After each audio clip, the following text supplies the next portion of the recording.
what are some of the other challenges? Do you have like in your head, there's 3 or 4 other challenges that I can just list so people can hear some of the other thoughts that the non-managing shareholders might be thinking about or perspectives? I'd add one right off the bat, and it was referenced just a little bit earlier, but the concept of an exit strategy.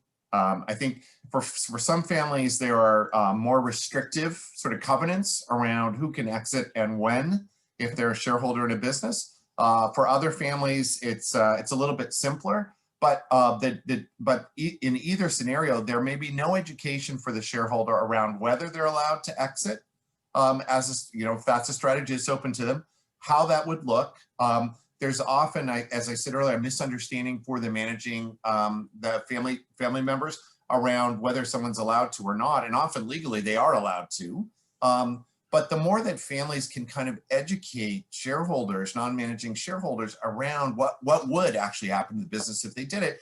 At the same time, as we know, Dennis Jaffe, who's another psychologist, a great colleague of ours and yours too, Michael, he just did this great study of 100-year enterprising families, right? Businesses that have survived for 100 years or more. And one of the interesting findings, he had sort of 7 key findings that describe these different families, but one of them was that they had very clear exit strategies for shareholders who wished to literally take theirs and leave the business. And because they had clear strategies and they had those way up front, they could also plan as a business for how the business would bear those exit strategies, right? By using credit, for example, to do a cash out or some other, thing. But that is such a important one. It's validated in our experience every day. It's validated in the research that Dennis Jaffe and others have done.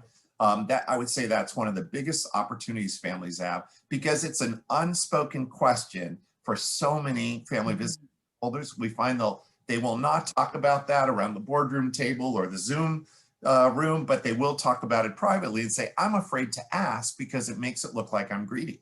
But what it sometimes means is they're just not educated. They have a right to know, but they don't know how to get their question answered.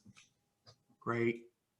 Yeah. I think another concern is how constructively to provide input. So if you have questions or concerns, or if, for example, you do hear something in the community that could be valuable to the business, how do you challenge that?